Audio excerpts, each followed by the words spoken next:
Yo, what's up? What's happening? What do you do, baby? Welcome back to another episode of Football Focus Weekly with me, your boy, Engineer Nyata Kenan, and my co-host, Mr. Box to Box, Jamie himself.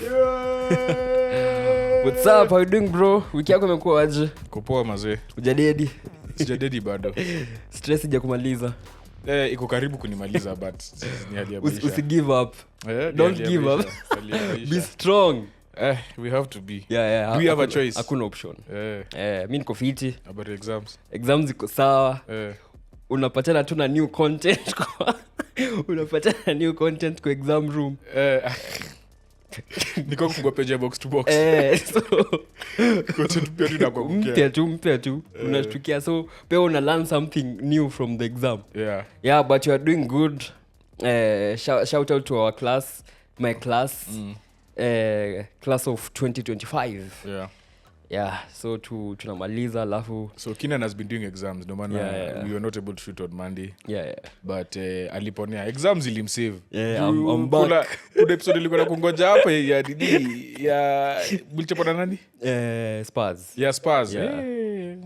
But una bahati Man City came through for you. Ika neutralize. Ika chase. Kabisa. So this week we had European football actually. We had shocks indeed. A lot of people expected Juve to go through, AC Milan to go through. Juve out. Atalanta. Team zote za Italy. Acha uongo. Zote. Juve walitolewa. Who are they playing? They were playing PSV. So, PSV knocked out Juve. So you guys are either facing PSV ama Feyenoord. The same Feyenoord that I think has employed Evan Persie. Our former striker. And our former coach Rene Hake. Chesko. As his assistant. So imekuwa tu wiki a lot of stuff. Alafu that is insane. Juve are out, Milan are out. So there are no Italian teams? There's Inter went through of course automatically. Hao ni mabist. Hao wako ligi yao. But hao wengine walitoka. Na wao ndio walikuwa favorites kushinda. Like Milan but mimi sikuwa na hope na Conte. Wait, Conte kwa Napoli. Nani ni coach wa Juve? Mota. There's just something about that. He plays not to lose. Yeah. You know, at the beginning of the season watu walikuwa nasema vile hii timu I concede mabao nini but they're not exciting either. They are boring. Wako tu. Acha Ten Hag was better than him. Hiyo system yake ya 2 Yeah, but I'm assuming it may happen. So who has qualified Champions League so far? From the knockout stages? So from Tuesday, we had... Mbona tumia simu na kuna iPad? Sorry boss. Our apologies mkubwa. Thanks.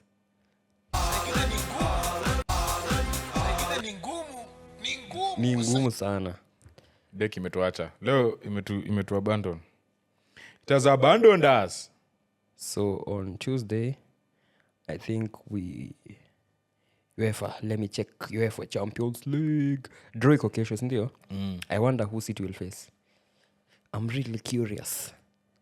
Ruto and Nelson. Mnaona mkiface nani round of 16? So the qualifiers ni PSG. Walirarua Brest. They won 10. Jeez. PSG alafu Dortmund.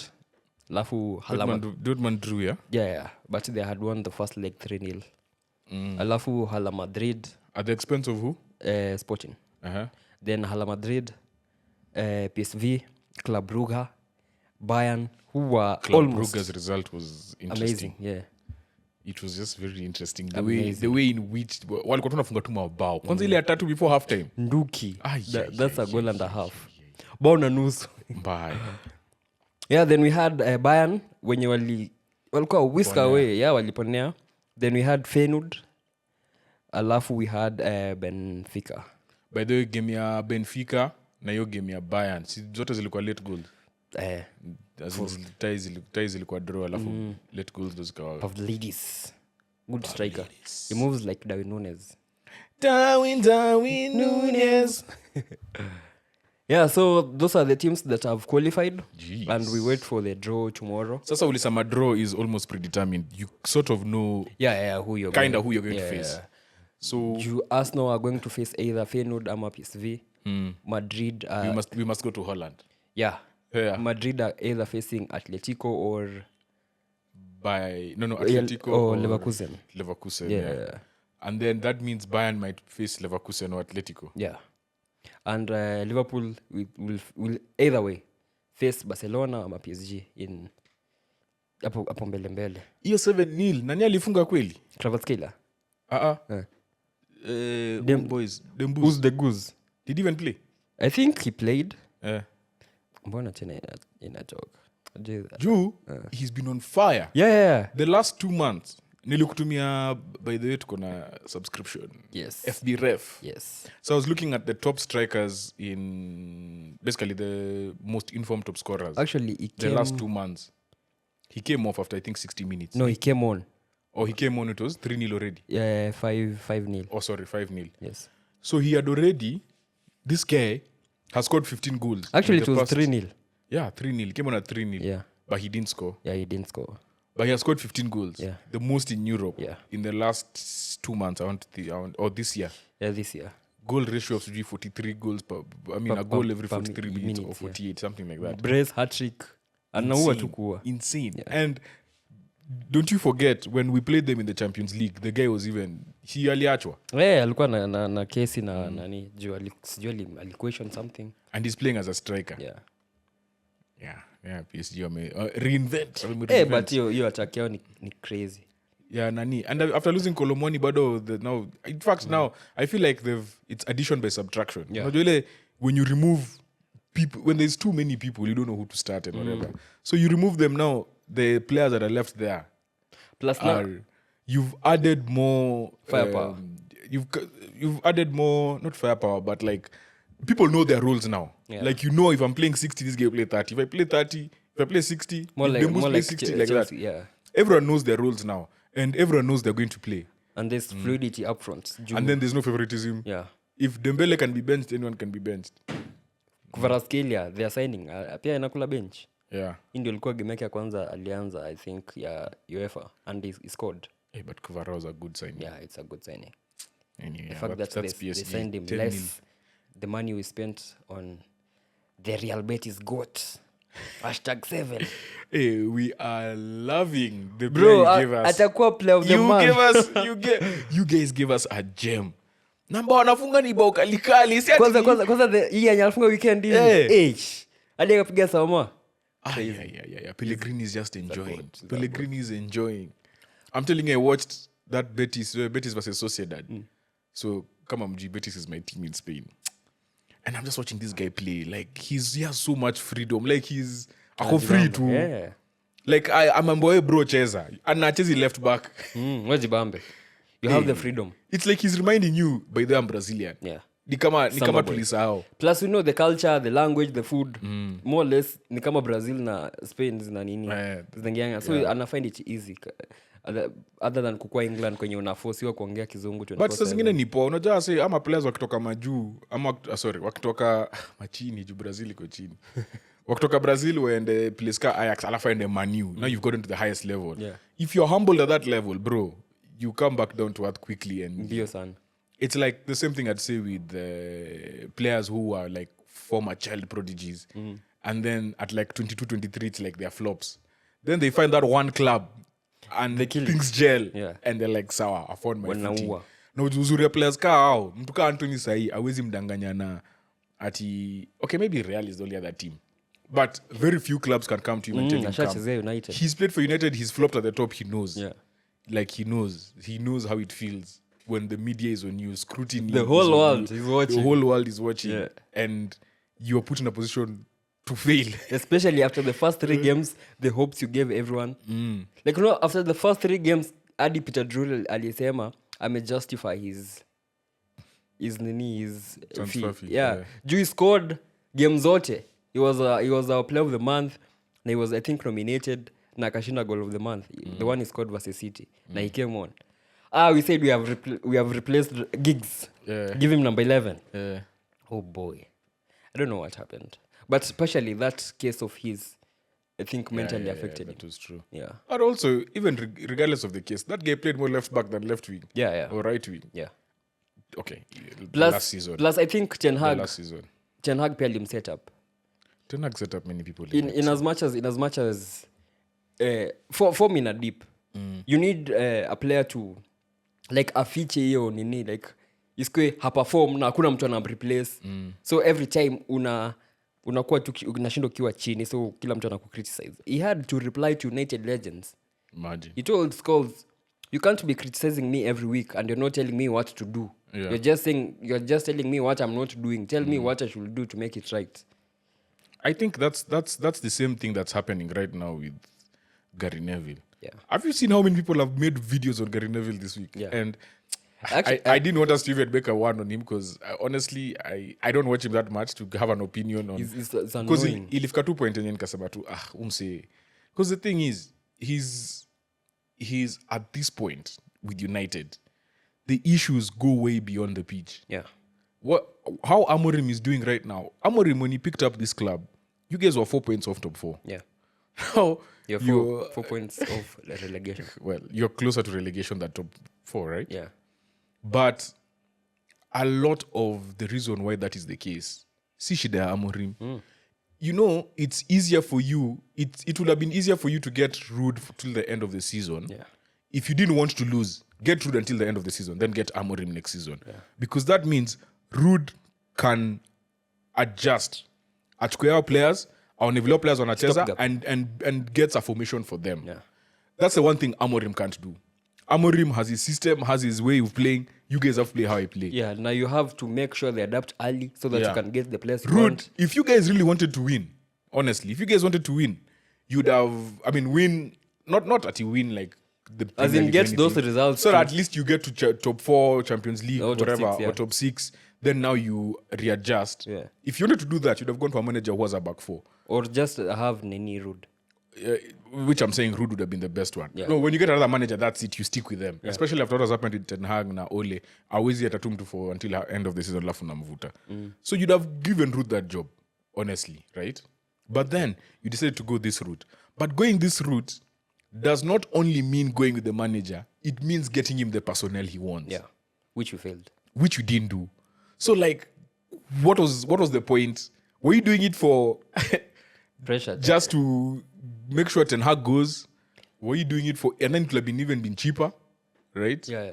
Than hiring a manager that's, and honestly, maybe like 2 weeks ago, Kinyambe Amorim will be sacked at the end of the season. I would not have believed you. But right now, if you told me Amorim could be sacked at the end of the season, I still don't think it will happen. But You can believe. supposing you guys finish 17th, what's going to happen? And win Europa League. You know, United has that gene in. Yeah. We have that gene If in you us. win Europa, you're through. You get a Champions That's League. what I want. I look, you want But that's what I'm saying. Like, Tumeanza number if you 18. finish 17, that's another record that you never want in your Yeah. resume. Kwanza tumevunja And then you'll be zote. the owners who got them to 17. I'm not saying United will finish 17, please. But 17. Supercomputer Nini predicted we finish 14th. I mean, of course. That's still worse. But it's not 17. Like, Bro, it's still worse. We've you never guys, finished you would below win a 8. relegation fight. Yeah, you can be. Those teams are too bad. Yeah. Like, That's the saving grace. Leicester, Ipswich Southampton, and Ipswich and Wolves. Ipswich to a point, and Wolves. They're like, Yeah, so bad. you guys are not going to be in a relegation fight. Lakini, the board chose. It's like they said, well, let's not go this way, let's go this way. But when they chose this way, they went halfway. Yeah. They didn't go full way. I get that Hata hakusikizana. expenses zinakuja nini, financial fair play na hizo vitu zote, but it's your job to assess the situation and choose the best possible way to do it, right? Yeah. And at this point, this has not proven to be the best way to do it. Kwanza- In as much as we both believe Amorim is a good coach and he can do big things in this club. Yeah. But he needed players, bro. He needed a lot. But needed partially, I feel like, in a way, hata mi kuna, like that, unajua hata wanasemanga jams ni 99.9. Percent. Yeah, that's 0.1. Yeah. I blame him in a way. Like, bro, as a manager, you can't have players going without getting the surety that utapewa wengine. But what is he supposed to do? Kata! He's never managed a club as big as this. unakataa bro. He doesn't understand Does how the club does internship count? he doesn't understand how You are big, intern United. and I'm saying he doesn't understand in a way that all managers don't understand what's happening at United until you're there. Yeah, he's Until you get he there is actually when it admitted hits that. you. He actually admitted that. But at first, he was like, at first he said, no, I'm not taking this job until the end of the season. Then he was told it's right now or never. And it's not saying that they don't know what they're doing. It's just that club is big. Yeah, it's big. And Plus, we fans here are so toxic. but that's the thing. We want As him a out manager, you have already. to deal with that. Then you have to realize, unajua sporting, that's ini kitu tuliongelea last season, I think, tukiongelea the role of managers. I think ilikuwa during Super League ama nini. There's a conversation we had about Super League. That in other countries, ukienda Italy, ukienda sijui wapi, Barca, Real, when it comes to matters of the club, president na nani ndo anaongelea. But when it comes to matters of the team, hii weekend, team itakuwaje, nani ako fit, manager ndo anaongea. In England, no owner will come out and talk to you. So when the Super League happened, it's Arteta who was to defend the club. It's Klopp who was to defend the club. It's Pep who was to defend the club. He's not only the manager, he's the spokesman, he's the face of the club. everything. He's everything. Glazer Right? sasa wako US wanasema hauzi club. Sasa ona. But the one thing about Amorim, what I'll say, he has really impressed me with. That guy is honest. Yeah. That guy is not going to sugarcoat anything. Because ukifikiria, there's two ways you can approach this as a manager. You sugarcoat things, but like, I think the players are doing well, nini, we'll figure it out. Or, useme tu way, tuko pabaya. Yeah, tuko chini. The worst Tuko United chini. ever. Tuko pabaya. And he's honest. And I feel like at this point you needed it because other managers have tried that diplomatic way. It's not Yeah, working. kuficha, yeah. So I think Amorim, like the way the thing that I blame him, you can't like, okay, maybe other people didn't see this coming, but hata niliandika kwa group ya box to box. When the window shut, I said, now watch Ahmad get injured. It was written all over the sky. Now we have only 3 attackers. Unasema nini na sisi? Hoyland, as in unajua nyinyi uzuri ni when things don't get going, you at least have a working system That you can always go back to. rely on. Sisi vibes and Bruno and Ahmad, basically those are the Ahmad na Bruno pekee ndo wanaweza make something out of nothing. You guys got Amorim before the nini, sindio? Before transfer window. Yeah, 2 months early. What did I tell you my biggest issue with Amorim is? Full wing backs. The guy is rigid. Yeah, like and stubborn. and the reason I said that's my problem, in terms of a rebuild, that's my problem. Someone like that, you don't hire them in the middle of the season. Yeah. Someone like that, you hire them At the start of the start of a season, you give him 2-3 players, season and then you let him nini with the club, with the team, nini, and then you build. You've put him in a place where pressure is. He has to play in 4 different competitions. I'm not saying he's not capable. I'm sure he can manage. He's trying to find a way. He's honest with the players. That to me, that's the most important thing. But for those of the fans who think that this was going to be a walk in the park, alishatuona already. yeah, but we watch ball. Kuna fans wa Manu are watching ball hivyo. They don't understand that sometimes, not even wa Manu, just fans in general. Wengine kama timu yao ishindi saa hii si team, si manager, but there's a process that you have to go through. True. And even you as a fan, you just have to accept like, this is going to be a rough ride. But again, we're in this situation because of ownership. Yeah. At the end of the day, we're in this situation because of ownership, because of recruitment or lack of. We're here because of Just poor ownership. management lack of recruitment and poor recruitment. Yeah. Like all stems from ownership. They never care about the club. Like bora tu sit we make dough. But this season will have an impact because we have our biggest people who pump money to the club, Adidas and Snapdragon ama Team Viewer. Whatever. Snapdragon. Bado tuko na Team Viewer but iko kwa shati. See official shirt sponsor. Yeah. They said they'll cut a percentage if we fail to finish top 4. Yeah, that's standard. Yeah. So they will be hit hard finishing 15th. Unajua pia On top Premier of that, if you don't win Europa League, yeah. you're out of Europe. Ama FA. Ndio kushinda FA unaenda Europa. So Yeah, that's how ama FA. we played Chelsea last season. They finished in Europa. Ndio maana Samira anachukia. Well, finish in Anyway. Europe nini positions, but we won nini. Your club has A lot of problems. a lot of issues. Plus now we have a 1 billion debt. So I heard a rumor that Sheikh Jassim wants to buy the 77 nini stake ya Glazers. Oh my gosh. Do you know? Abaki na How do you feel about Jassim and Ineos? Since they were fighting to get ownership. Can you imagine now the two of them become owners? I feel like Ama was this the Glazers' plan all along? could be, but I feel like if Jassim was serious, you know what got him out according to sijui nisoma Athletic ama Telegraph. Ni walikataa kuonyesha proof of funds. Proof of funds unatoa wapi? Wewe kama mtu wa Saudi Arabia unatoa wapi proof of funds? Tunasema tu ni oil. Sasa see, You know what Sir Jim has done? See, Ineos wana sponsor Spurs. Amekata hiyo deal. Amekat sahi. Like nimeangalia kwa group. Oh, leo ndo amekat. Leo. Mjinga sana. So nilikuwa nauliza ndio walituchapa. Au kuona zilikuwa zimeandikwa kwa viti. Like players wenyu players wa Spurs wakiamka kenda kuwarm up imeandikwa Ineos. Like but akona doza, akona shida ya do. So the reason why I think unaona hawakusikizana na valuation juu hiyo 20% walikuwa na nini Ineos ilipa 2.3 billion I think. So basically ni for every 20% ni hiyo 2.3 billion. So wangelipa a billion better than Sheikh Jassim. But Sheikh Jassim said mimi na value club at this nini na nakupatia dosa hii. Na nitalipa hiyo bilioni unataka extra nalipa na malize hiyo deni. Na ile debt So yeah kunini bas alieka actually sijui 3 billion kando, moja ya kulipa deni, ingine ya kujenga stadium mpya. That was also the problem.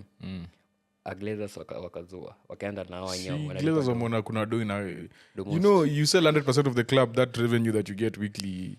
Unajua kama mpesa ingi weekly bro, unaanza kulia tu. Now they brought the worst, as in the brokest billionaire. Sasa atenda uze Nice.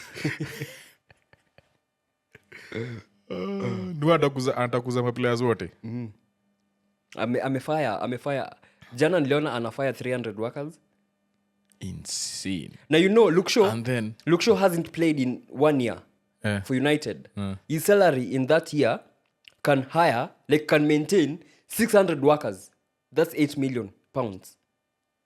So you are firing 300 people na uko na mtu mmoja mwenye unaweza toa a fund for a double of what you are firing. It's shida tu mingi. And then so now do you guys think you'll even have money to make some Amorim said honestly we are going to sell to sign. Does that make sense? Yeah, we have to sell then sign. But we thank God that we are now getting 30 million pure profit from the freedom fighters nini. Juu Chelsea are malizi below 14th. So they have to they have to like freedom fighters and akina nani. freedom fighters. Yeah, Sancho. They have to pay 25 na kwa amortization imebaki 10 million. So we'll get 15. Hiyo 45 na the Ineos atapump kwa club. But for PSR itakuwa there's a way Sky shit. You know him? He was explaining that if we were to sell Garnacho to Chelsea and they pay 60 million, that translates to 180 million for PSR. So we can, if it's pure profit, we can sign because an academy player. Yeah. So we can sign players up to 180 million. Okay. I don't get it, but I need to do more research. We will. It's the same thing to do with anchoring. Have you seen the thing anchoring that's going to be introduced to the new rules? So you know now because now PSR has been pushed to. PSR was supposed to be in place next season, but the clubs voted saying that they're not ready. They don't have the systems in place to continue PSR. For those of you that don't know PSR was you could only lose, I think, 105 million over a 3-year period. Yeah. Say So- United will lose 600. After the 3-year period, they check your losses and be like, okay, are you past the 105? That's why Everton na nani tena? Aston Nottingham Villa Forest. na Villa. Si Forest walipewa deductiwa. Yeah. Everton and Nottingham Forest. And the reason why it happened last year is because ideally it should have happened earlier. But 2020, because of COVID, all teams got relief. Yeah. So teams got relief. So And United got the a huge chunk that even the other teams complained. yeah. So the first year they started with was 2020, 21, 22, 23. So then 24 last year is when people started getting. Over the 3-year, those 3 seasons, they went over 105. Yeah. So teams are not happy with that. They're like, well, let's do away with it. So now they want to introduce something else. It's called SCR or something.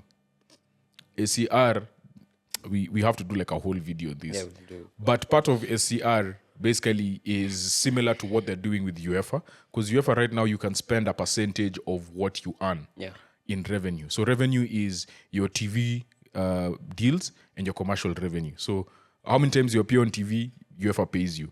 And then commercial revenue is people walking through the turnstiles, selling of tickets, selling of merchandise, what you make in the stadium, because everyone owns their stadium basically in Europe. So concession, nini hizo vitu zote. But So, that will affect the... and then player sales.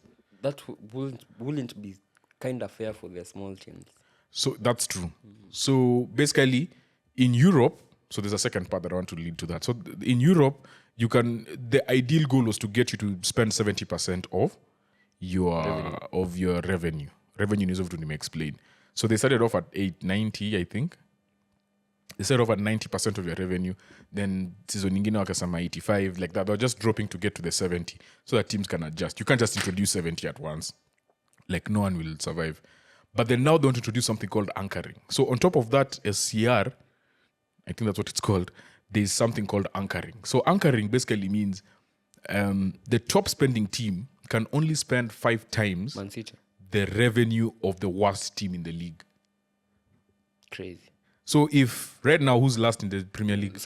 Soton. So let's say their revenue Is is 20 million. 30 million. Yeah. They can only spend 150. Yeah. So they want to bring in SCR and anchoring at the same time. To merge. So that now what you said is not fair for the small teams. Now you factor in the Levelize. small teams. Yeah. Because also you want the small teams to spend money. But the problem with Europe is right now, even the small teams in England are making almost as much as the biggest teams in Spain and in Germany. True. Yeah. So if the moment a team in Spain knows Southampton, Leicester, Everton is interested in a player, they skyrocket the price. And then if the deal fails, that guy will be sold to another team in Holland for 1/5 of the price, you know. Yeah. But still, those are the things that they're trying to get into. But we'll do a whole video on it as time comes. Anyway, we've digressed a lot. I Let's know. get back to Santiago Estadio Santiago Bernabeu. Where we had City, Madrid, taking on City. Yeah. First minute, Mbappe scores. Fourth. Umekuja na exaggeration. Najua hii episode ni dedicated to 2 people. Nelson and Ruto. Ni juu. AK and Ruto with 2 T's. Hiyo ndio time nilikuwa na switch. Like I was deep into hate watching Liverpool because hiyo ndio time alikuwa Aston Villa alikuwa anatafuta equalize, I think. Ama they had just scored. And they were looking Liverpool like had scored. Aston Villa had equalized. Had equalized. And they were looking to get the second goal. Second one, So I was deep into that hate watch. Up like nikasahau game ya Real inaanza. So turn dakika 4 ndio Mbappe anafunga. So one thing I learned about that game ni in as much as we say Ancelotti is not tactically smart, him smart. Like it took him 4 minutes to know how City are set up. They were defending in a 4-4-2 narrow. So what he did ni like he told the front 4 ama front 3 ni hawa say wataki tupite katikati. So whenever we get the ball, kila mtu open wide. But also there's something else he did on top of that, which is interesting because I didn't see that. What I saw, I was looking at the Real defense when they have the ball. Yeah. City walianza na fujo, then they want to do a corner. when Real, the ball came to the right side, when it came to Rudiger or to Asensio. No, who was playing right back? Valverde. When it came to Valverde or Asensio on this right, they were looking for that ball over the top. Yeah. Because like 3-4 times, umsalienda akaangalia, akarudisha Kutua ndo alijaribu moja, ikakuja, Stones akablock. Yeah. Mse mwingine tena akaangalia juu hivi, Mbappe hajamake hiyo run, wakarudisha. Akaangalia hivi juu, Mbappe hajamake hiyo run, wakarudi juu. But what's interesting that you said is in as much as they are looking for the run, if they don't open, as you've said, that run is not there. Yeah. So, you're smart sometimes. So Vini and Rodrigo and kind of Bellingham, they were stretching the defense. Yeah. I love they leave Mbappe those spaces. Yeah. And Mbappe was not running straight. Yeah. He was coming from the left side like this and then. And bend hivyo. Mjanja. Bro. City walikuwa na leto. Like at a certain point your game ilikuwa 3-0 like a 15. Ruben Dias lakini. Ako chini. Alikuwa anafanywa siji aje. There's a time Kusano Vini alimgeuza hadi akahema. I'm glad he wasn't the one who... After this game, if I ask you, is there a difference between Ange and Pep?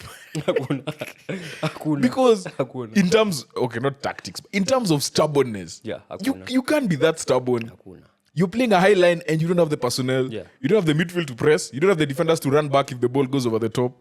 What do you have? Because that's what Kyle Walker was there for. Yeah.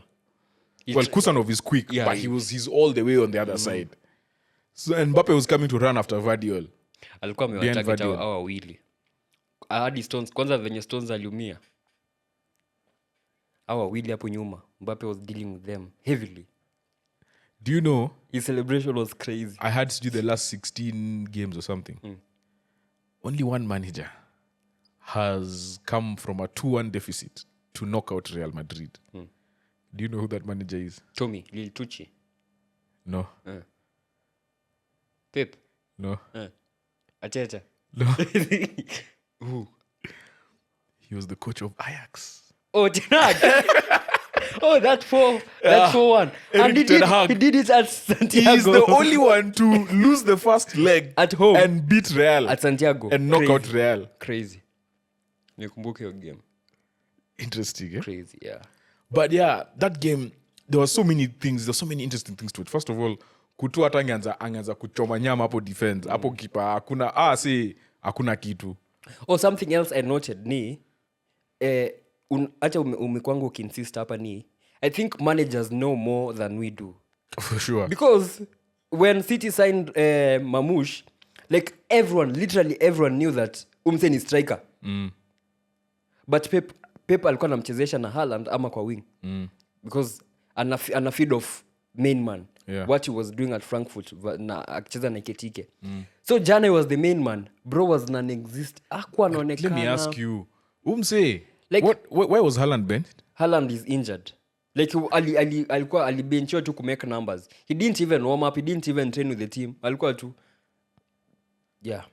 I don't see him start on Sunday. This was, well, now that it's an injury, that's sad. But this was the match to make a statement. Because it was always been, Haaland doesn't score against Real. And then, Mbappe versus Haaland, who's the better player? Or who's the better striker?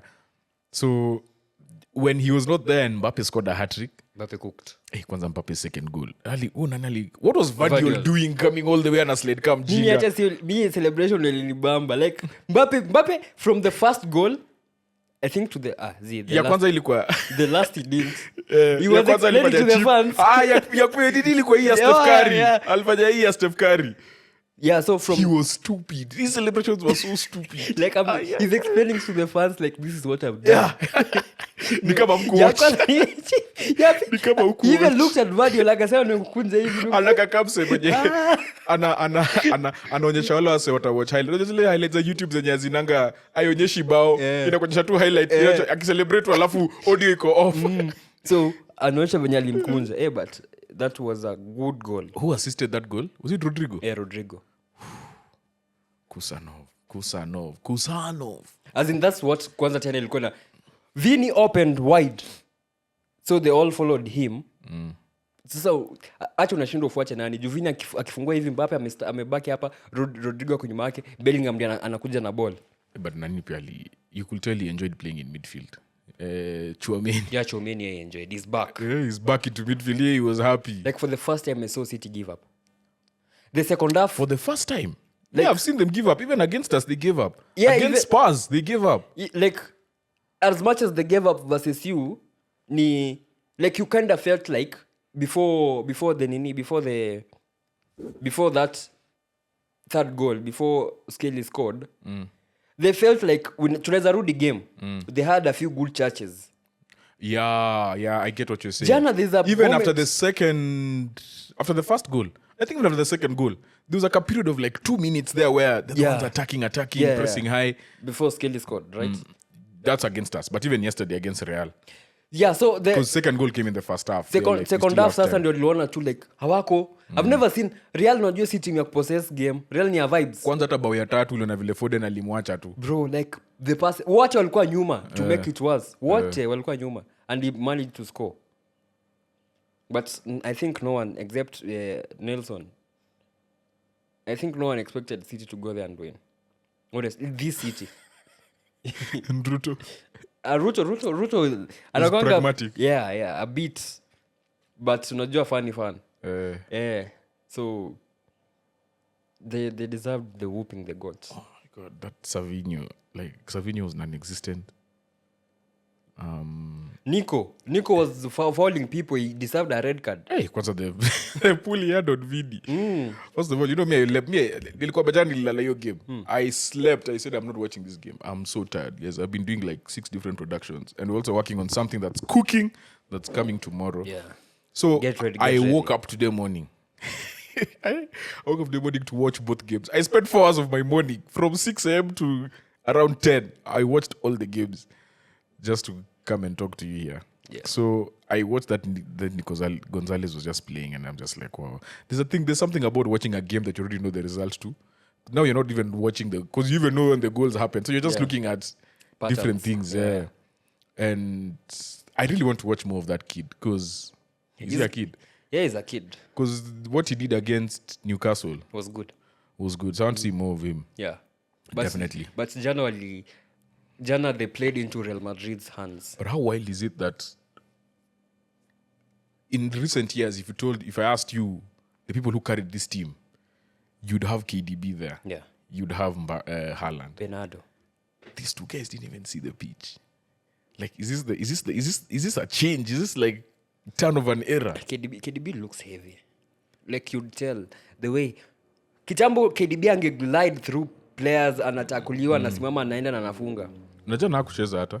Sahi. And the thing is now you're seeing the way he's being benched in big games, which to me is insane to think about. Yeah, because our game he was benched. You need legs. Newcastle game he was benched. Newcastle he was benched, yeah? Yeah. I think even Real game first leg. He started. I'm not even sure. But I think hapa ndio sasa Fagi anashindia managers wengi. There's this nostalgia about players who made you who you are. So you kind of stick to them who are milk. Okay. To be honest to Pep has never had this issue.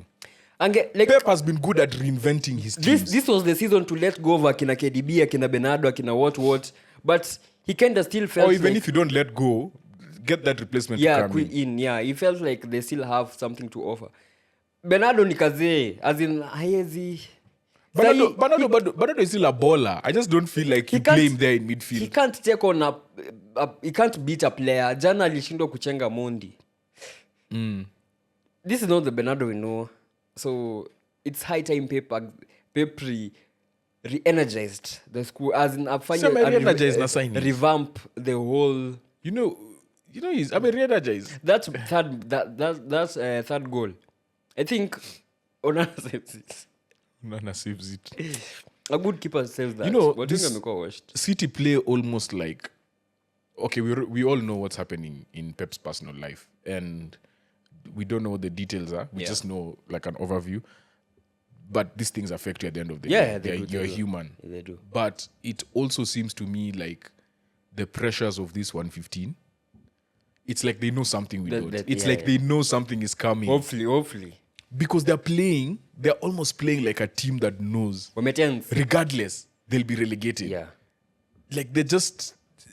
And I'm not saying that's the reason, but they've just resigned to what's coming. Why are we giving our and all we don't know what's coming. Yeah. But the thing that makes me think that pengine you see the case ni, why would you give him a contract extension? Why would you then give Haaland a 10-year contract? Or why would he accept it? Yeah. Why would you sign all these players in January? So it's like mixed signals. So in as much as nafikiria saying wanajua kitu inakam, pia they've done moves that. But pia watu wao wamehepa. Think of it. Omar Barreda left. Tsiki is leaving at the end of the season.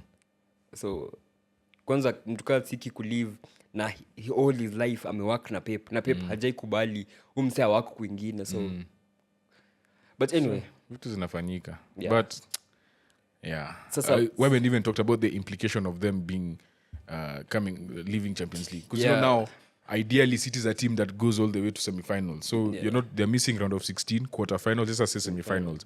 That's 6 ties. But Chelsea will make up for that before they lose to Chelsea make up for it how? Before they lose to Real Betis in Conference League. Sila season nakuna team ya. Oh no, I'm talking about the financial implication. Me I'm thinking you're talking about the coefficients and the. No, me I don't care about coefficients. Yes, we've qualified. Like sasa si you care because you're looking for the number 5 spot. But sasa we are not there. Me I don't care because as we top 2 I don't care about number 3 4 5. I don't care. I'm caring about Kuju. People who you're the ones who supporting us so that you get another coefficient spot. We are fighting for top 10. So anyway, I was saying about financial. It's going to hit them hard. Plus the way they have spent 200 it's going to hit them hard. In January. Yeah, it's going to hit them hard. Yeah. And now think about Liverpool. Because if Liverpool makes the final of the Champions League, they're going to make the most money ever made by any team. Because all the kwanza tena all the nini. Acha si Champions League peke juu all the competitions they are playing, they are Carabao wako final, FA wako next round, Premier wako number 1. FA walitolewa. FA walitolewa. Walitolewa. But Champions League they're going to make 160 million. Yeah, that's crazy. Pure profit. And who did they sign? None. One person. Si Chiesa. January haku sign. Yeah, so no, summer they signed Chiesa. Yeah, and 12M. Imagine. And they sold academy kid. So even if they don't, let's just say they make the final, even if they don't win it, if they win it actually, I think is when they make 160. Because for every win you're given 2-point-something million, I think, and then 700K for a draw. So they're getting money. It's insane. Like City are going to lose out on so much money, and this is going to affect them hard. And then on top of that, they're not winning the Premier League. Yeah. Which means they're not going to get the money that they're normally used to. They're not going to win FA since. Which means the revenue is dropping in Premier League, the revenue is dropping in Champions League tremendously. Hey, it's going to be a tough season, bro. Like the financials for next year. The problem is these things. We have to wait another year. The same way Ulisamanyim ko 1 billion in debt. Yeah. You can only see it now because financial years are say the quarterly reports zinatokea. So tunafaa kungoja 2026. Na hapo ndo pale unacheki pale ati Ten Hag analipwa 14.5 million na wase wake. Sisi tu profits zimeanza kupanda juu. Things are looking up, things are looking up. Even though the wage bill has gone up by 100 million. The team you had to adjust. Yeah, the wage bill has gone up, but the loss has gone down. But still, nasema you had to. Unajua kitambo Arsenal will sign random guys from loans, from Gore, from Shabana. You didn't want to spend a lot of cash, but sahi mna break bank juu football is even though football iko. And then being in the Champions League has also helped because previously we were getting money for Europa League, and there's a season where we're not in Europe. And the reason why, for those of you that don't know, the reason why these things are coming out now is because every team's quarterly report has come out this week. So the financial journalists, they basically go through the report because everything has to be put on the report. What you guys paid Ten Hag, what you guys paid your wage bill, what you paid, every single cent has to be accounted for. So there's like a journalist, like a financial journalist, and then through you and asema, hey, by the way, Ten Hag lipo 14.5. Then the story comes out. That's why the story came out today. That's why our story for the losses reducing came out. That's why our Japan Trent, Salah, na nani contracts. Yeah, so that's why those things are happening now. If you don't know, so financial reports are very important because they do it because of transparency also. Because from a fan point of view, I'd want Trent to have a contract, Salah to have a whatever he wants, Van Dijk to go to Merseyside and be the mayor, like everything.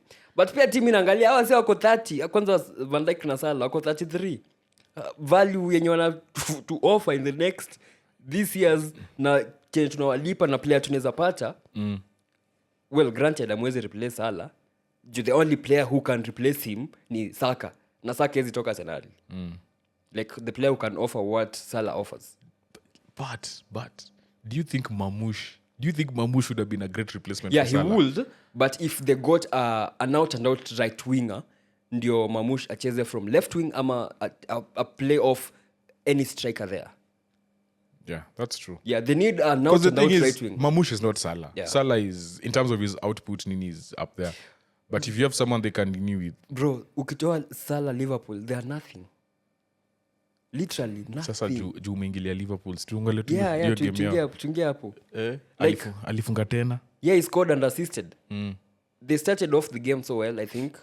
They of course Nunes misses chances. As it Nunes is one guy mwenye niko sure atakuwa 1v1 na miss. Yeah. Like hapo hatu ufai kutense. It's either sky ama chape nje. I was watching him miss that chance. And I was thinking, you see how there are many Arsenal fans who are saying, oh, we didn't sign a striker. Yeah. And then I was like, it's also important you don't sign the wrong striker. Yeah. Because we might be crying for a striker. With Then the we money sign, they spend on Nunes. yeah, because they spent a lot of money. How much was he? Almost 100 plus. Almost, imagine.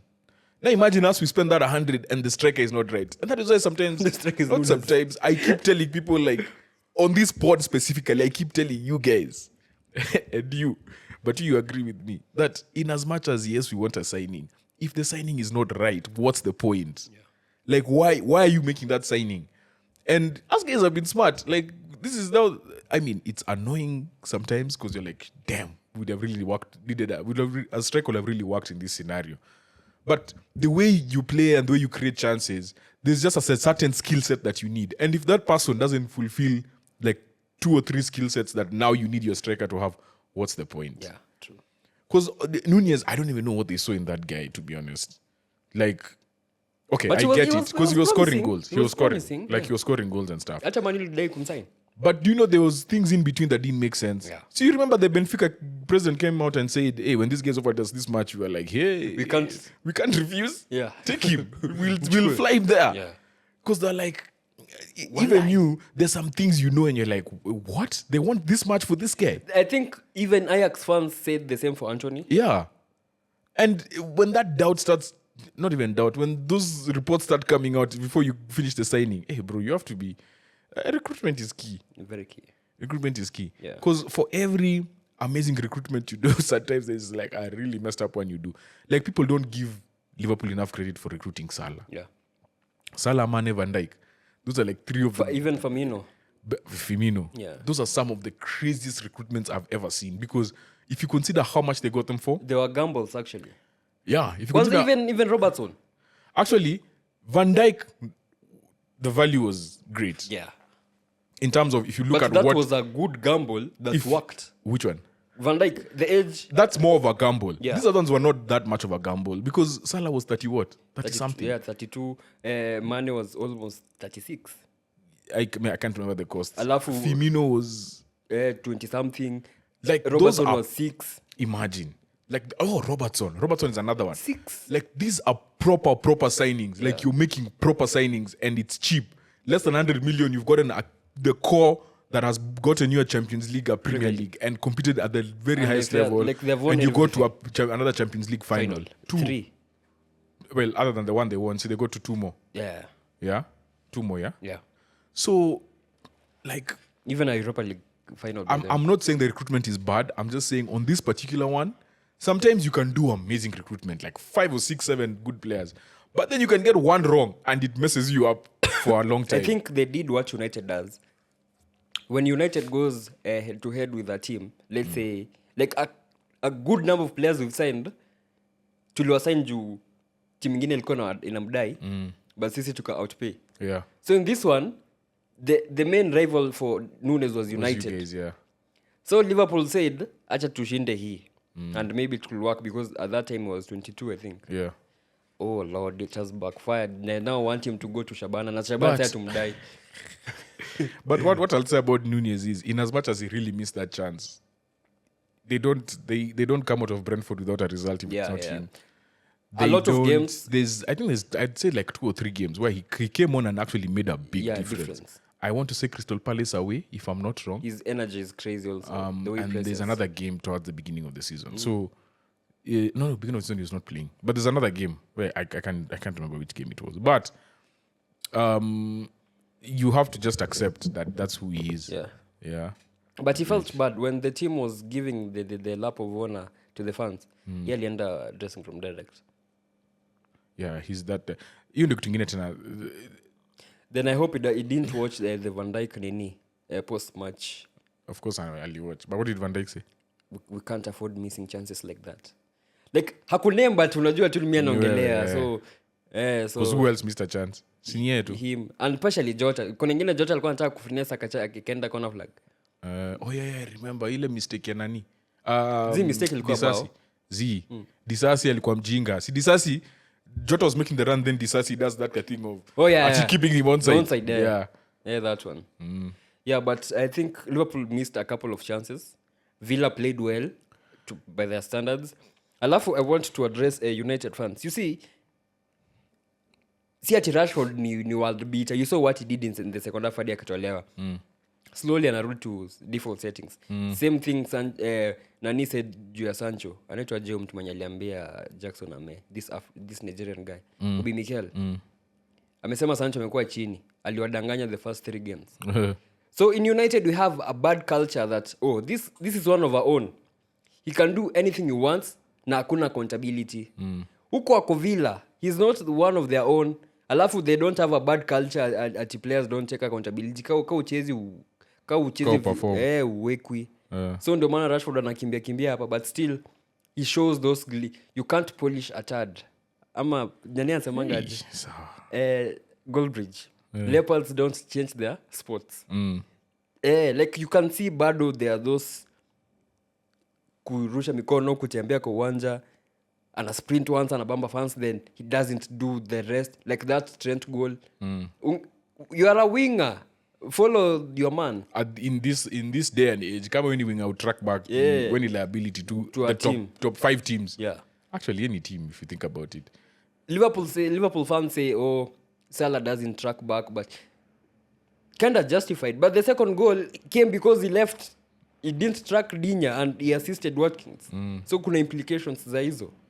But I feel like Villa were the more likely team to win because they wanted it more in the second half especially. There's something that Unai Emery did in this game that I have not seen him do for a while. He played with 2 midfielders. Played with 2 midfielders and went with 4 attackers. But now outright. As in kwenye alikosea I think I don't think Asensio and Morgan Rogers understood where they were supposed to play. Me, what I'd say is Morgan Rogers was the cheat code. Now, Morgan Rogers was the chess piece. Mimi venye nilikuwa na understand ni if that wasn't a diamond mid, then Asensio alikuwa nafaa anze ka right wing. So there's a time Garcia.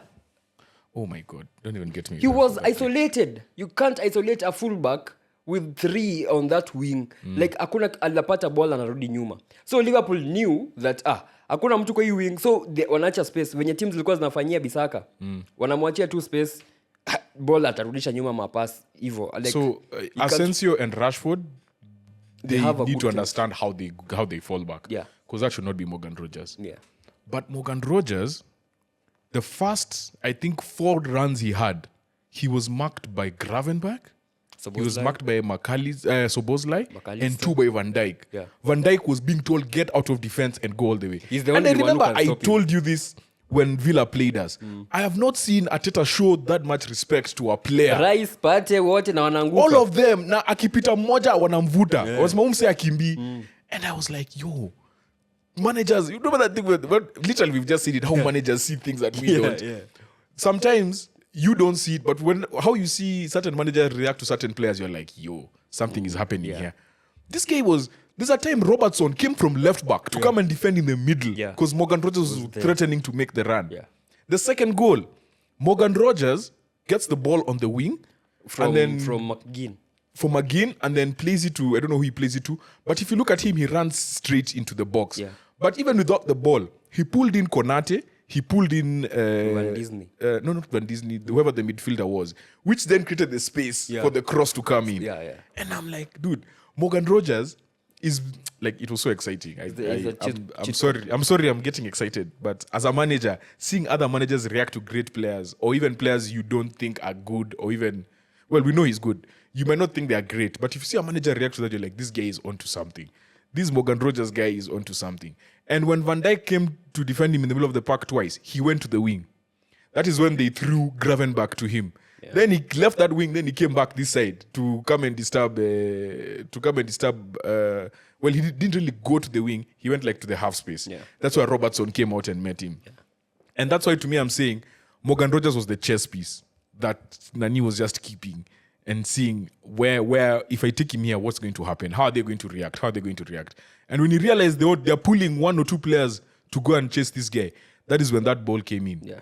Because you can see they were just playing. They were playing to see where Morgan Rogers goes. And when Rogers went in like this, ball ikaenda kwa wing, cross ikakuja. Wow. Watkins ndio huyo. So, to me, that's what I saw with Morgan Rogers specifically. Mimi Asensio, I think, bado... Was this his first game? Nah, his second. Yeah. He doesn't even know English, bro. Yeah, plus he needs to understand the intensity in the Premier League is different. But he also comes like a pedigree. Yeah. Like, honestly, me, I'm a Premier League defender. I see Asensio compared to even Leon Bailey. But bro, it's not the same. there's levels. Yeah. These are guys played in Real and PSG. Yeah. You antennas in apparatu juu kiasi. So that's the thing where I saw Emery playing with two midfielders, because normally he covers the midfield very compact. Neko Nana McGinn anaika compact kabisa alafu nyi wengine. So the fact that he put two midfielders who are not even, none of them is a holding, that was shocking to me. But he needed to do it because he's getting found out. Their gameplay is being read too easily. I understand the pressures of playing two major competitions, but pia he needs to evolve kinda. As in venye amekuwa kutoka PSG hata Sevilla, ni he prepares according to the way the opposition plays. So if they took something, bas. Emery's teams, have you realized how his team starts slowly? Yeah. His team starts so slowly, but they never concede that. Like they don't concede early that much. They concede goals during the course of a game, but they'll start slow. Normally we know team ikianza pole pole nyi mtafungwa, but yana zanza slow na watafungwa. They'll just be compact in and then they strike. 60th minute 57, hiyo ndo time yake. So yeah, kwanza nani alianza ku waste time mapema? Nani? Martinez. Chano msi standard. Like you have runners, shika ball rusha. Mwenye lindibamba hii game pia ni Disasi. Disasi. Alikuwa anachenga hadi anapiga inaitwa defense splitting passes between the lines. Disasi. Nikasema unele the same person I was seeing at Chelsea. Kwanza there's the 1-2 they had with Rashford huko first half. Alafu akachapa ikaenda corner. He's even attacking now. But you see now that's the beauty of signing two players who've come from teams with pedigree, right? Yeah. Rashford from United, Asensio from Real PSG. Yeah. So now going into the second round of 16 and whatever, now you at least, because there was no way they're going to survive. Yeah. Losing Duran and then that you're going, and then Nanis was also went. Nani alienda siku gani? Nani? Umse wa Ivory Coast. Ivory Coast. France, Diaby is French. Yeah, Diaby alienda season ikianza, then they signed Philogene to replace him na wakamuza. Now because of Philogene. So they had to do something. That show up that attack. Plus I think inaumiza ni injury ya Konsa. Like they literally don't have center backs. Na mtu wenye alikuwa ameweka acheze center back akaumia. Kamara. But Bailey ameumia. Sikumwona hata kwa squad. Jana angecheza hiyo game ange eat good. Juu they were living ama maybe ni juu ilikuwa Garcia, so walikuwa namwacha tu 1v1. Nikaa kuacha Saka 1v1 na fullback. Garcia had like a 4-minute spell that culminated in the mistake. Yeah. He was not great. Where was he bought from? I think Spain. Either Real something, Real...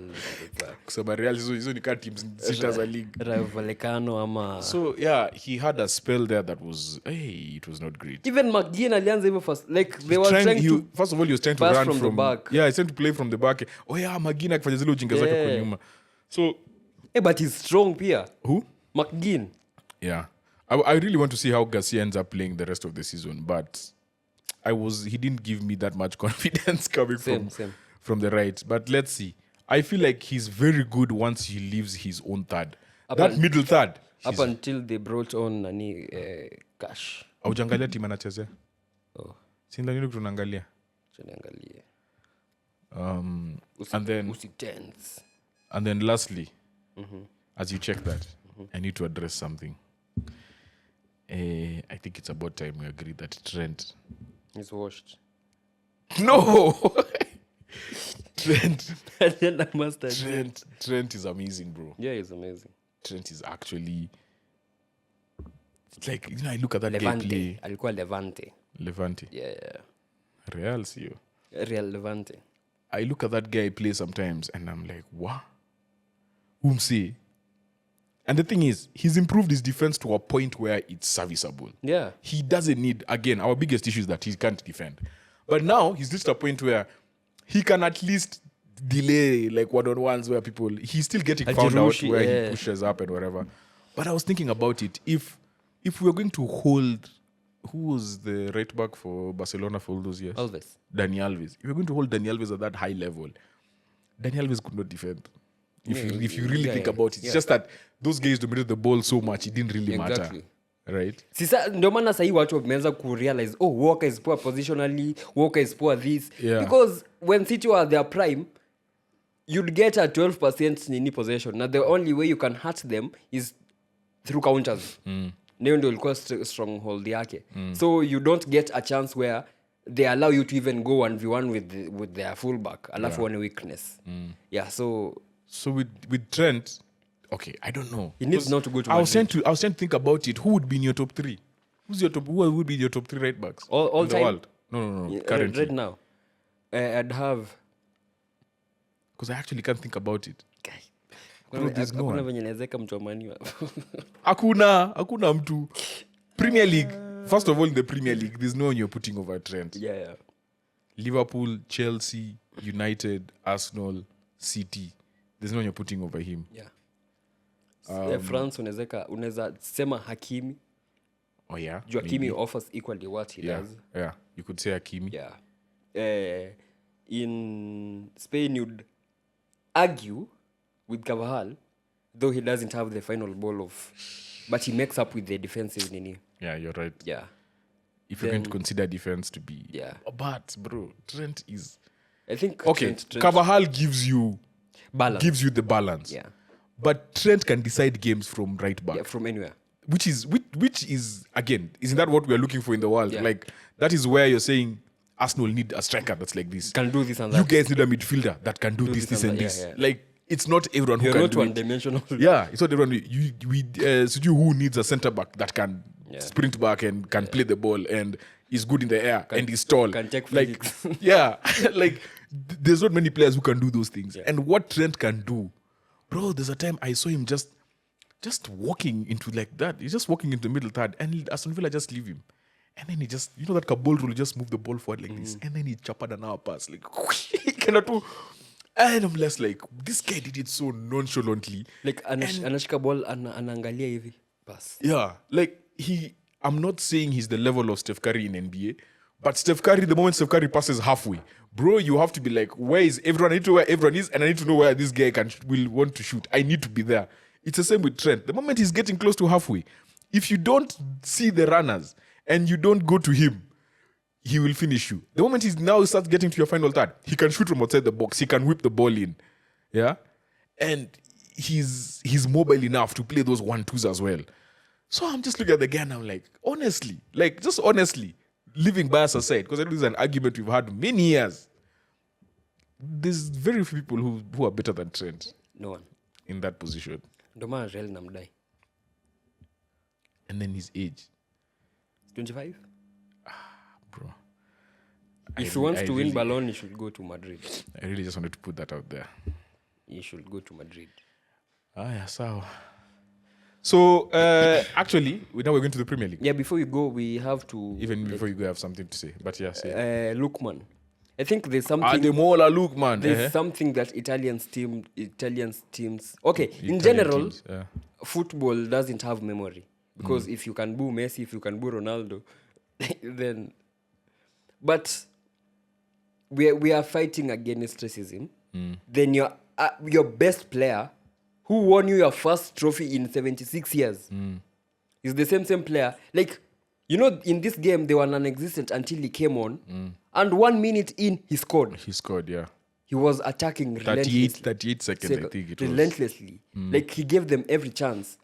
Then he took a penalty. He wanted to take a penalty. Of course, kuna captain kuwanja, so you... No, then they scored the goal. Then it was ruled offside, but there was a foul. Yeah. Then he wanted to take the penalty. He missed, which is normal. But ukiangalia penalty record yake pia, he missed a penalty that relegated Fulham. So if you remember. Who saved the penalty? Leno. No, this one. This Mignolet. Simon Mignolet. Yeah, the legend. So you have Retegi.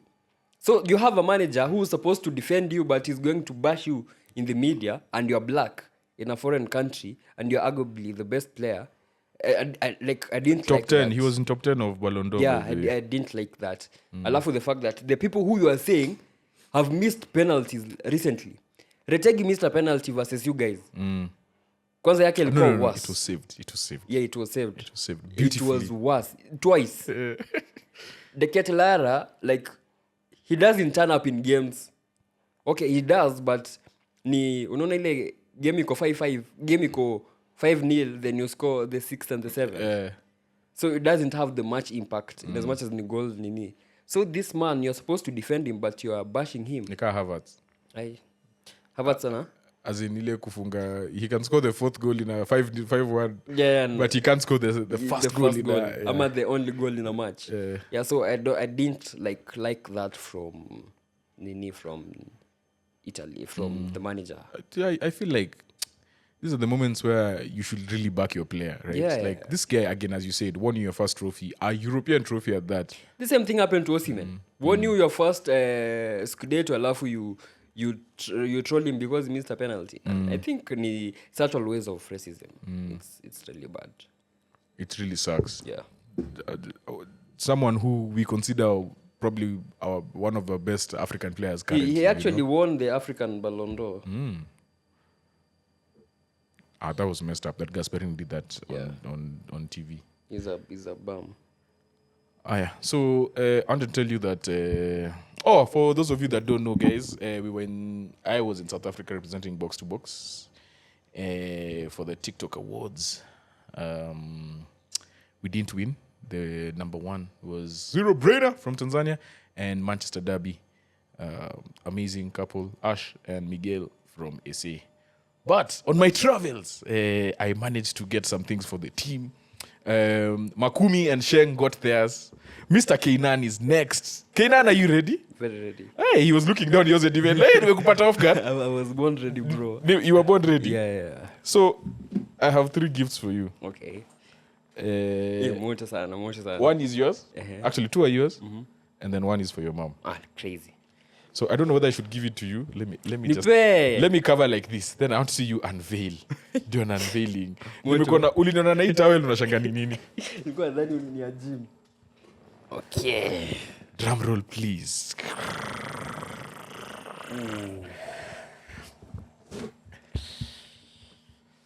Damn. Thanks, man. Tell us what you see. Nipe jina South Africa kwanza. Jina South Africa. Diketso. Nipe, nyata mike. Diketso. Haujaiona vizuri bro. Iko na spina. Nishaona. Mkosi sikeleli. I Africa. Tuonyeshe spina bro. Tuonyeshe spina. Hey. I'll nickname it Anthony. Anthony. Thanks, man. No worries. Yeah, easy ni moto. Alafu we got you a nice box to box band. Unajua siku hizi mnaenda gym umeunga. Mkono sasa ina fit vizuri. And then that's a fridge magnet for your mom. Yes. Just to say thank you. Yes. And yeah. Moto sana. Thanks, man. No worries, brother. Niku emotional. Wakisia tukwangi emotional. I'm dead. But I'm so happy. Thanks. Wakisia tukwangi emotional. Yeah. Thanks for the gifts. No worries. Acha niziekelea hapa sasa. Uh, Yeah, so guys, box to box is great. We are tunaenda mbali. Asanteni sana. no worries. Yeah, kwa support. Oh, there are people who listen on Spotify, so they don't know what you've gotten. Oh, I mentioned the fridge magnet. Yeah. You've mentioned everything. I've gotten Anthony. You got a key holder that has a spinner. Yeah, Anthony. And you've named him Anthony. And a fridge magnet. Yeah. And a box to box. Yeah, box to box, a wristband. And as Ndegza said, side me weighed. So it had to be big. It had to be big. Yeah, so thanks, man. No worries. So we go straight to prediction.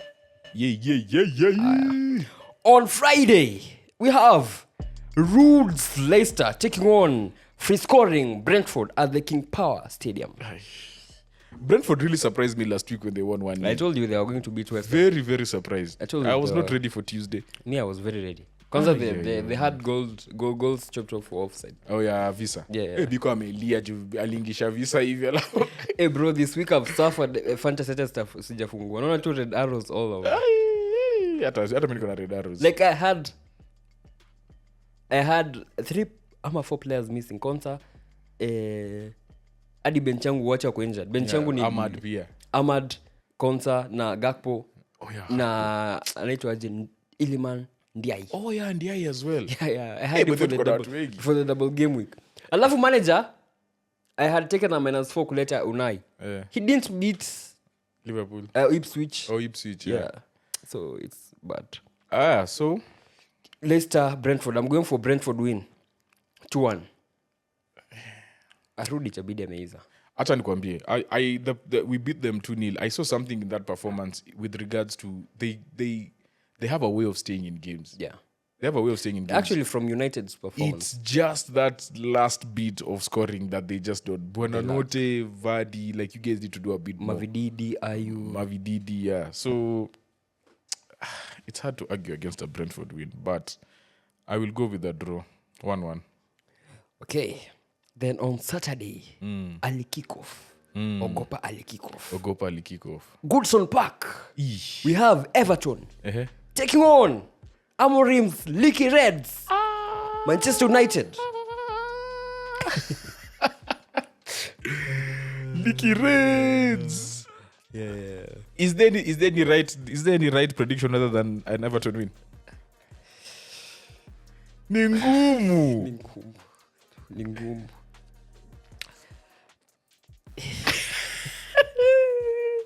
Awamini. The fact that we can do a combined 11, Yeah, Everton United. the only player who makes that is Bruno. Crazy. Kai. Yeah. Bruno peke. Dogu. Ama too soon. He hasn't played enough games. Yeah. Yeah. I want to say that you can win. How far are you from Everton? If I think 4? if they 4 points? No, the only person who's close to you is West Ham. I think West Ham are 2 points behind you. actually nini wako mbele yetu na 1 point. Oh damn, Everton are Everton, ahead. yeah. West Ham are behind you, sindio? Yeah. And if they beat you guys, They're not going to beat us. So we'll you go guys are still 16th. 15th. yeah. But sioni vile mnashinda hiyo game. Like I don't see it. Wewe hata uoni venye tunashinda. Mimi sioni vile tunafunga. Now you know you can't win without scoring, right? But unajua nini? You're the same people who gave Everton problems. Yeah. You guys posed problems that they have not seen before. But you know what happened that game? We had Who's your manager? Amorim. Ah. We had Zaxi. Okay, it's at Anze game. So yeah. Honestly, I'm going for United win 2-1. I also, for some reason, I feel like you'll cause them problems. I don't know why. I don't know why you guys just are this team's kryptonite. I don't know why. The David Moyes derby. Hopefully they get together. They had the bonding dinner the players had yesterday. Works miracles because Yeah. I'll go with an Everton. I'll go with a 2-2 draw. going for United. 2-2 draw. United win 2-1. Then at 6, London derby. We have Arsenal taking on West Ham United. Yeah. As much as I want West Ham to win, I really don't want them to win. Hii kitu ni ngumu. But the head watch will depend on how United plays. Because if you guys win, it doesn't matter. Yeah. But if we lose, maybe I talk for Arsenal crazy. Kwanza utanifunza chances zenu just in case.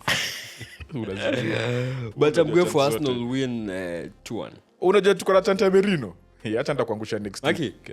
Chante Merino ishaingia. Arakaje. Kwanza I actually see him starting. Ilikuwa imeingia hata before hiyo during your game wasao walikuwa naimba. Naweza pea mafan siri. Actually you guys should have Nwaneri in your FPL. Yeah. It's a good one. Yeah. Ama Trossard. Nwaneri. Nwaneri. Yeah. Boy ni mzee. Like umse ni beast. You know, kuna kwanga tu na agenda ya if a player when a player breaks out when he's young. Kuna tu your hype, you know, na as a United fan I understand because if Chido scored versus Spurs, ingekuwa hivyo. In the end. I swear hata Haaland nange come outside. Yeah, so I know that hype, but that boy is good. But you know also what helped him? You know how he reacted to being the youngest ever Arsenal player? Remember the Brentford 2 years ago? Yeah, 3 years 15. ago. He was 15 and he came on and played. Yeah. So the way he has handled that since then, because it's very easy for you to be the youngest player. Alafu, you just disappear. Unapatikana tu uko Derby County. Uko na divisions gani. So he looks like a very humble kid. So yeah. I'm going for Arsenal win 2-1. I think Kudus will cause you problems. I also think so because Paqueta is out. Who's the striker? Paqueta ndo nako nje. For what? I think watatokea wasa wawili. I think watatokea Bowen na Nimbele. Kudus, Bowen na Somerville. Kudus na Bowen. Watuweke tu speed mbele. Juu hakuna they're going to put Dani. Yeah. The what's his name? Sujek. Chana Sujek. Ule mzae mwingine. He's even fit. Yako injured. Yeah. Oh, I think they signed someone.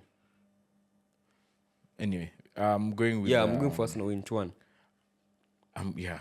We always beat them heavier, Yeah. And then at home it's a narrow. Ama they beat you. So. And the one thing I know for a fact we are going to give them problems is set pieces. Yeah. They're becoming Liverpool. Liverpool also becoming very poor at set pieces, but that's a story for another day.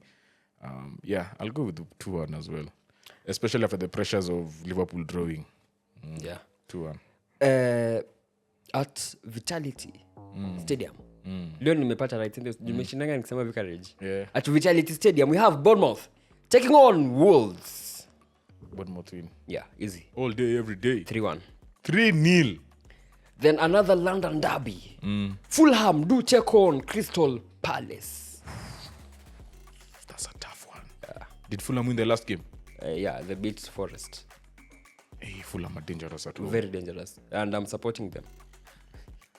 But who has to score? For that game. Future Arsenal? Striker. Jean-Philippe. Mateta. I watched a clip when he was 20. It was a bit short. I don't know what happens to these players.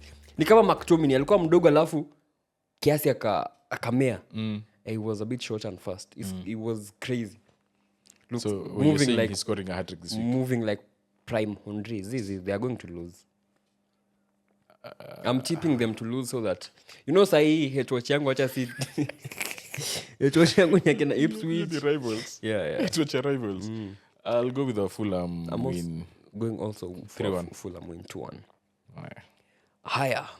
Ipswich Town do take on Tottenham Hotspur. I don't know in which world Tottenham wins this game. Yeah, same. See, they beat them at home.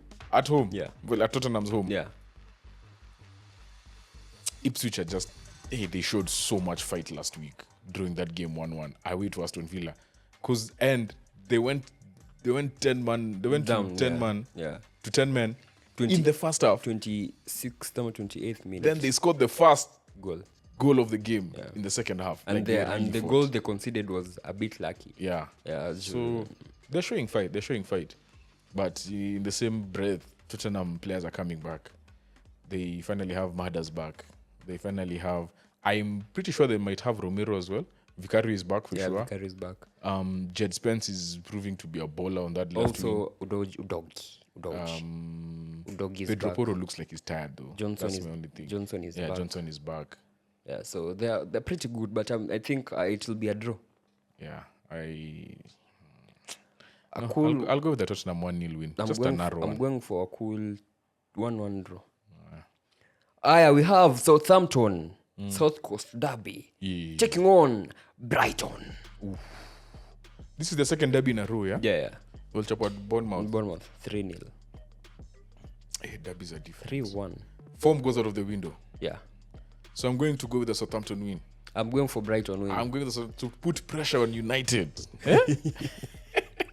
I'm going with a 2-1 Southampton win. I'm going for Brighton win 3-1. Higher.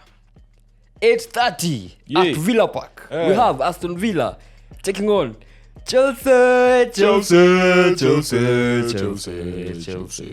Axel Disasi. Oh, he's not playing. Not playing. He's on loan. Yeah. Ah, damn. He wasn't bought. This is Rashford. Finally has to get his first goal. Have you been seeing Rashford's free kicks at Villa? Yeah. See, he's the one who took that one that Hit the post? Yeah. You see, he has 2 assists now, Yeah. so far. Yeah. But amechange tu nini technique. Chelsea wakicheza na umboy. Umboy atawaletea noma. Like Atawaletea noma. mimi kila game yenye naendanga ni every team that faces Villa. You can talk about McGinn, Telemans, who has improved by the way, Watkins, kitambo tungesema Duran. But there's one player, Mugirogi, Rogers. The way Caicedo plays, asipopata red card, sioni. Na Enzo. Huwezi mshika. Like the only way to stop him is by fouling him. Alafu Caicedo ni yule msemo mwenye si smart tackler. Ye ni ka Lisandro. Like tackle zake zote ni foul. Kama si ball ni wewe. Yeah. So sipopata red card. I also don't see Chelsea winning this game. Sorry, I also don't see Villa winning this game. but draw. But Rashford loves scoring against Chelsea. Yeah. So I'm the only thing I can tell you I'm more sure of than the result is I think Rashford will get his first goal for Villa. Off the bench. No, he's starting. Starting. Yeah. Do you think Asensio will start? Yes. I think he'll start with the team that started against I'ma make Liverpool. small tweaks. I think so. Ata rotate. Because he has to make one sub anyway, right? Yeah. Disasi. I think Ramsey starts. Oh, yeah, that's a good one. Yeah, who gets more legs in midfield. Yeah. Because that's where the issue is. Oh, yeah, you're right. They might switch to a 4-3-3. Yeah. He might go back to that system of his. Yes. Anyway, I'm going with a 2-2 draw. I'm going for Villa to win 2-1, 3-1. On Sunday, we have Newcastle taking on Nottingham Forest Yeah. at the St. James Park. Newcastle versus Nottingham Forest. Yes. Hey. Wood facing his old team. The striker who should share his notes to United strikers. I don't understand how Chris Wood is scoring some amazing goals. Yani he's even shocking me. Anafunga na mguu. Bana. Kwanza ile alifunga na left. Yeah, versus nini? Alikal Game ya last. Fulham. Okay, but there's a deflection. But still. Yeah. But I'm going for Newcastle win. They have to bounce back from what happened to City. I honestly didn't see that result coming. Who did? Yeah. Who did? We all said Newcastle is winning that game. Yeah. Yeah, this season Eddie Howe has Eddie Hag has proven to be kwanza ngoja uone venye nimeita bounce back. Hey, bounce back manager. Ngoja uone venye nimeita Enzo kwa captions. 2-1. I'm going with a 2-1 Newcastle win. Same, I'm going for United. Newcastle United. yeah. Newcastle to win 2-1. Then a match that in the last 3 years would have been a title decider. Still is, but deciding for one team from London, not from Manchester. We have Manchester City taking on Liverpool at the Etihad Stadium. From London?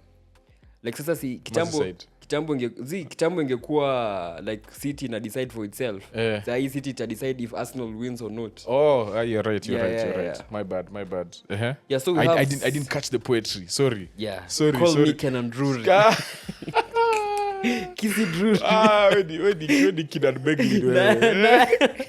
Naivas McNamara. Keenan Begley.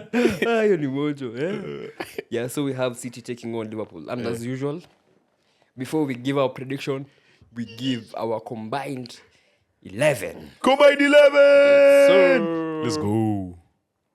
and sasa wewe unapenda rules. Rules ni kawaida. We're only going with players that are playing currently, that are fit. Players that either made the bench last week or in the squad. Yes. And we have to decide on a formation. Formation ni 4-3-3, timu zote zinatumia. So we'll go with the 4-3-3, even though someone will tell us in the comments that Man City doesn't play 4-3-3. It plays But 4-2-3-1. they have not played football for the last few weeks, so they can't tell us anything. So in goal I have Alisson. Yeah. Actually, Ederson. I'll go with Alisson. Alisson has the most clean sheets in the league, doesn't he? Let me check. Let me check the rating. I believe Alisson has the most clean sheets in the league. Alisson. So Alisson it is. Okay. Centre back pairing, Van Disney and Konate. Actually, I would have gone with Diaz up until what happened yesterday. I would have gone with Stones up until he got injured. Yeah, I would have gone with Ake up until Ake ni left side kwenye Van Dijk kucheza. So it's Van easy. Van Dijk Konate. My left back Vardiol. Wait, tulisema right ni nani? Right back. Hatujafika. Nilikuwa shaka sijasikia kuna jina sijasikia. Tunaingia left back to Vardiol. Yeah. Robo is washed. No, he's not, but Vardiol. Yeah. Right back Trent. Sawa. Aya, midfield 3. Gravenbach. McAllister. Szoboszlai. Yeah, next. Attack. Musala. Haaland. Is he fit? Salah. Haaland. Yeah. You're the one who told me he's not fit. But si alikuwa kwa bench. Yeah, but you said he didn't even train. Yeah, but he might train on Friday. Mimi nataka Nunez kwa squad. We still have 3 days to go. Nunez. Haaland ako squad. Nunez. Haaland ako squad. Jota hizi to Haaland. Mimi sisema natoa Haaland. Wewe ndio ulisema Haaland ameumia. Haaland yuko. Wewe ndio ulisema Haaland aliumia and he didn't even train with the squad tukifanya recap. Like aku nini aku warm up. Bas sasa sijui inamaanisha hakuna vile tunamweka basi. Okay, sawa. Ama unasemaje? Okay, sawa. We go with Jota then. Tuzitoa Haaland bro. Hatuwezitoa Haaland. Monday utakuwa unaambiwa but Haaland is injured. By the guys, so what happens normally we normally shoot on Mondays. And team news inatokanga Friday ama Thursday. So by the time we shoot on Monday, we have the players who played the last game, which was either Sunday, ama hiyo Monday usiku, ama Saturday.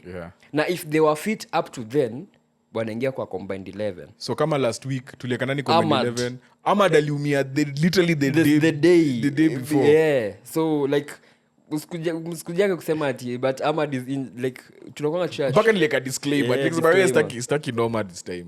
Yeah, so Haaland. Left wing I'm going with Gakpo is injured. Yeah, hajacheza at all. So I'm going with Omar Mamush. Not Luis Diaz. Azi. Huyo ako chini. Not Luis Diaz. Luis Diaz ako chini. Diaz. Yeah. Okay, based on the last performance, Mamush ako juu. Yeah, Mamush ni But Diaz has done it for the whole season in the Premier League. Mamush ni goat bro. Mamush ako na rating ya 8. Hiyo ni Premier League bro. But yani ajuki hiyo ni Premier League nayo ni game mbili. Ako na bao ngapi? 3. 4. Nani ako na bao 9? Ako na 3 juu. Wewe kwanza ndio ufai kuongea about Mamush. Wewe ndio ulianza agenda ya 007.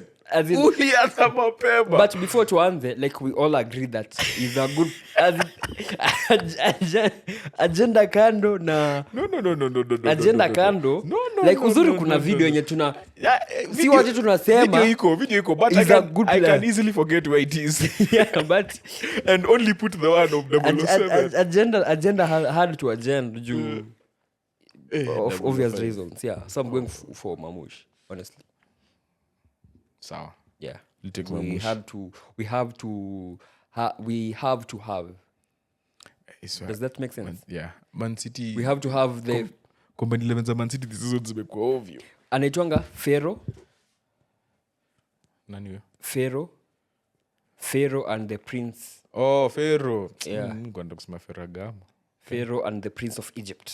Anyway, Yeah, so we'll see who'll come out on top. Oh, they're playing. Yeah. You're too far ahead. I'm telling you. Call me again. Naivas McNamara. You're too far ahead. You're too far ahead. I did get it. We thank God. Sasa tu. Ni gift bro. Sasa Tupewa gift. tupe prediction. Yeah, so my prediction, I'm going for Prediction for? Manchester City versus Liverpool. Uh-huh. I'm going for City to win 3-2. That would be so beautiful for That's us. I what I will want. take it. I will take it wholeheartedly. Like in as much as I want You're no there team for the hate watch. no, like I'd want no team between you and Nini. Like Liverpool. personally I want Forest to win the league. In as much as I don't want you or Liverpool to win, but I'd want at some point muwapite. Wow, this Alafu is so uende kushinda uko calculated. na uende kushinda uko Mei. Juu if you win 5 points. Alafu if you play the game at hand yenye wacha kwa nacheza juu walicheza jana 2 points. Then you have to face them. That's if they lose now to City. Yeah. Which they are going to do. Nishapiga hesabu zangu. Kuna tweet kadhaa nimebookmark. Kenyan Bumo. Eric Njiru. Acha tu wote. We're celebrating. Anasemanga? We're celebrating December when you can celebrate in May. The way I'm going to use that line on you. For me, personally, I'm going for City win 3-2. bro, I don't see how City will win this game. Me, I see. I don't see it. Like, the midfield cannot compete. Their defense is done for. Ederson has forgotten how to dive. Yeah. Like, you can beat him anywhere. As long as... But to be fair, even Alisson, you just put it down here. They can... Both of them can dive. wamezeeka. Wameanza kuzeeka. Salah is on fire. Haaland might not play. Pep is going through his own things. Their only silver lining is Mamouche at this point, and Vardiol. And Mamouche can't play as the lone striker. He can play as the lone striker. Van Dijk and He can Konate play off are of Haaland waste. quite well. Yeah. So, bro, Liverpool have the best defense in the league. Yeah. Like, I genuinely... Well, they have the most clean sheets. Is Doku is alive? I don't know. Like, How old is Robertson? Nelson, tell us kwa comments. the biggest issues that Nani have, Liverpool, is that... City. Liverpool. Joe Gomez is now out. Yeah. The surgery. And Conor Bradley is out. Yeah. And you know he likes doing that kind of thing of rotating his fullbacks. Yes. So that has to be... Kwanzaa. They need a bit. Because he removed Trent in the last game against Villa, but then Conor Bradley came on and got injured. He said he's going to miss at least 2 games. So, and Trent has also just come back from an injury scare. Yeah. And there's no way he's playing him full minutes. And Joe Gomez would be the next person to play in that position. So what do they do? Because Trent is not going to finish that game. They play Kwanzaa the way they did. But in more of a... Anawezeka hata endo huko. Who's Joe manager? Anawezeka hata Szoboszlai. There's an interesting stat. Do you know Liverpool have not considered a goal when Endo is on the field? Yeah. Which is insane. But they'll Him is a concede on- closer. they'll Closer. con- they'll He comes concede in, on Sunday. closes games. I think what will be crucial for City in fans, and as much as Etihad Ekwangi that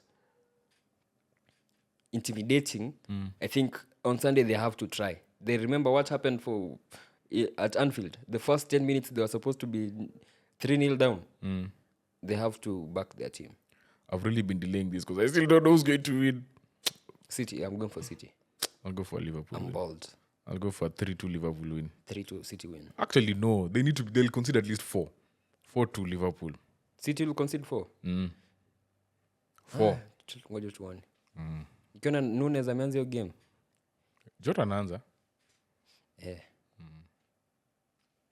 But kwenye hiyo game itakuwa hard for City's midfield. That's true. And their defense. Liverpool have runners. Szoboszlai can play for 3 days bila kupumzika. Gravenberch kufunga ni kufunga. McAllister good. And then mnamwekea hapo Bernardo na nani midfield that could track the runs. Foden as part of the 3. Foden Now you're even giving me reasons why Liverpool will win. I'm going for City win bado. Liverpool 4-2. I believe they have it in them to spoil the party. Acha wa spoil. Yeah, so City win 3-2. Liverpool win 4-2. See on Sunday. Kutakuwa na live. Kutakuwa na live, yeah. Make sure you join us on the live on Sunday as Wait, we games imeisha? yeah. Usha predict zote? Yeah. Oh, si ni wazi. As we Mimi niko cook, hapa nangoja ma games as we cook Liverpool and make sure you naweza sema kitu. Like okay, msinite walk but I have a small problem with Mozart draw. Inafaa kwa ya ndani but acha niseme tu nitoke. Mozart ni nini? Nika Kenyan Carabao Cup. CFA. Okay, Kenyan FA Cup. Ifa ikuwe FA ni Carabao juu kani FA ingekuwa inaitwa FKF. Oh, sorry. Yeah, so I have a problem with them. Normally what happens in a draw that involves small teams, you give them a chance. That's why we had the whole Champions League changed a format to give everyone a chance to go to the next level. So when you're ukiseed teams ukiziweka kwa hizo pots, kindly mixy. Don't have the teams that are playing in top flight in one pot, then teams that are playing NSL in another pot, alafu they face each other. That's giving them zero chance and taking away the meaning of the cup. As in football, you need stories where, Gusii FC. Yeah.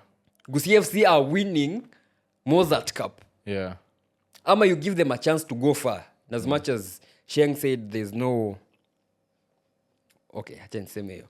But yeah, next time, make sure you mix so that we can have Gor facing Tusker.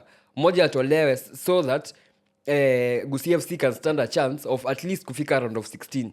It will do them good. Alafu, talking of that, we signed...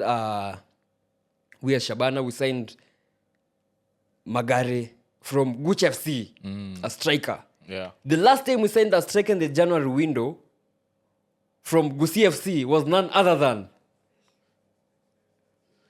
It's cold outside. Matthew Tegisi, who's killing it now in Tanzania. And he's also coming for your wedding. Yeah, he has in to. Alafu, yeah, they have Shabana vs United. Katedriza ya wedding yako.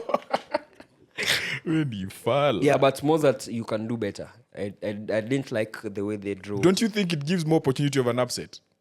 See, because all fixtures now are potential upsets. Hakuna potential upsets. Like, that's something I'm sure of.